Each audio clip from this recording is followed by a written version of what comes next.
Welcome to Indira Venkatesan's kitchen Kumbakonam. இன்றைக்கி ஒரு சூப்பரான முட்டை சாதம் ஈஸியான மெத்தடில் எப்படி செய்யலாங்கிறத பார்க்கலாம் வாங்க.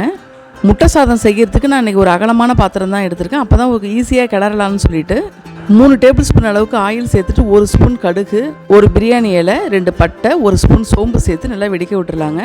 மீடியம் சைஸ் பெரிய வெங்காயம் 3 எடுத்து வச்சுருக்காங்க. நல்லா நைஸாக கட் பண்ணி வச்சுருக்கேன். அதையும் உள்ளே சேர்த்து நல்லா வதக்கிடலாம்.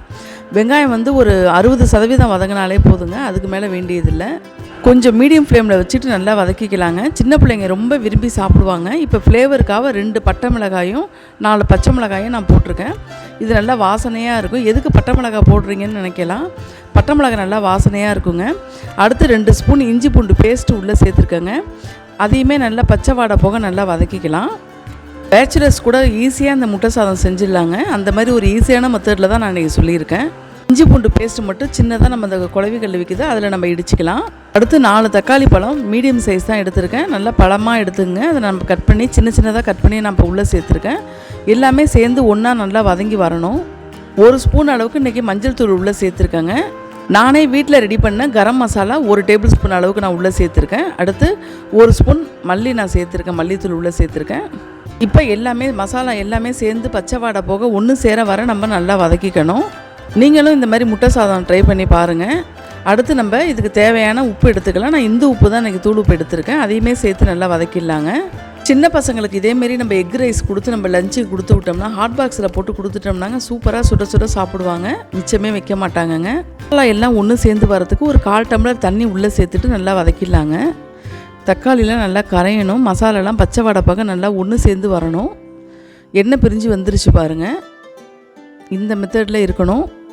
நான் இன்றைக்கி 400 கிராம் அரிசிக்கு ஒரு 7 முட்டை எடுத்துருக்கேங்க. 10 முட்டை கூட எடுத்தால் கூட தப்பு கிடையாதுங்க. டேஸ்ட் இன்னும் நல்லா கூடுதலாக இருக்கும். நான் இன்றைக்கி 7 முட்டை தான் எடுத்திருக்கேன். முட்டையெல்லாம் நல்லா உடச்சி விட்டுட்டு மஞ்சள் கருவை மட்டும் நல்லா கொஞ்சம் உடச்சி விடணுங்க. மீதி எல்லாமே முட்டையை கலக்கக்கூடாது. ஒரு 3 நிமிஷம் நல்லா மூடி வச்சிடணும். முட்டை ஓரளவுக்கு நல்லா வெந்திருக்கு பாருங்கள். அடி பிடிக்காமல் இருக்கிறதுக்காக லேசாக கிளறி விட்டுட்டு மறுபடியும் நம்ம தட்டை போட்டு மூடி வச்சிடணுங்க. முட்டை ஃபுல்லாகவே நல்லா கொஞ்சம் வேகட்டும். அப்போ தான் நல்லாயிருக்கும் இந்த சாதம். இந்த வீடியோ உங்களுக்கு பிடிச்சதுன்னா லைக் பண்ணுங்கள், ஷேர் பண்ணி விடுங்க. நீங்கள் என்னோடய சேனலுக்கு புதுசாக இருந்தீங்கன்னா சப்ஸ்கிரைப் பண்ணுங்கள், தொடர்ந்து சப்போர்ட் பண்ணுங்கள். 400 கிராம் 24 கேரட் புழுங்கரிசி எடுத்துருக்கேங்க. பிரியாணி ரைஸ் தான், அதுவும் சூப்பராக இருக்கும். சாதம் நல்லா உதிரியாக வரணும். அந்த அளவுக்கு தான் நான் குக்கரில் வச்சுருக்கேன். வடித்து கூட நம்ம சேர்த்துக்கலாம் உள்ள.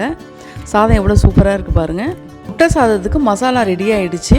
இன்னும் ஒரு தடவை நம்ம நல்லா கிளறி விட்டுக்கலாங்க. தக்காளி வெங்காயம் கட் பண்ணி வச்சுக்கிட்டு இஞ்சி பூண்டு பேஸ்ட் எல்லாம் ரெடி பண்ணி வச்சுக்கிட்டா 15 நிமிஷத்தில் இந்த முட்டை சாதம் நம்ம செஞ்சிடலாங்க. சூப்பராக இருக்கும். முட்டை மசாலா ரெடி ஆகிடுச்சு. அடுத்து நம்ம ரைஸ் எடுத்து நம்ம உள்ளே சேர்த்துடலாம். இப்போ நல்லா கிளறி விட்டுடலாம். முட்டை சாதம் செய்கிறதுக்கு சாதம் கொஞ்சம் உதிரியாக தான் இருக்கணும். குக்கரில் வச்சாலும் சரி, வடித்தாலும் சரி, நல்லா கிளறி கொடுத்துடலாங்க. இப்போ சாதமும் முட்டை மசாலாவும் தனித்தனியாக தெரியாத அளவுக்கு நல்லா ஒன்றா சேர்ந்து வர அளவுக்கு நல்லா கிளறிடலாம். 1 ஸ்பூன் அளவுக்கு மிளகுத்தூள் நம்ம இப்போ உள்ளே சேர்த்து நல்லா கிளறிக்கலாங்க. 1 ஸ்பூன் நெய் நம்ம உள்ளே சேர்த்துக்கலாம். கொஞ்சம் நல்லா வாசனையாக நல்லா இருக்குங்க. பிரியாணி டேஸ்ட்டுக்கு நல்லா வரும் இந்த நெய் நம்ம சேர்க்கறதுனால. சேர்த்துட்டு நல்லா கிளறி விட்டுக்கலாங்க. அவ்வளோதாங்க, சூப்பரான முட்டை சாதம் ரெடி ஆகிடுச்சு. எவ்வளோ சூப்பராக இருக்குது பாருங்கள். கடைசியாக கொத்தமல்லி சேர்த்து இறக்கிடுங்க.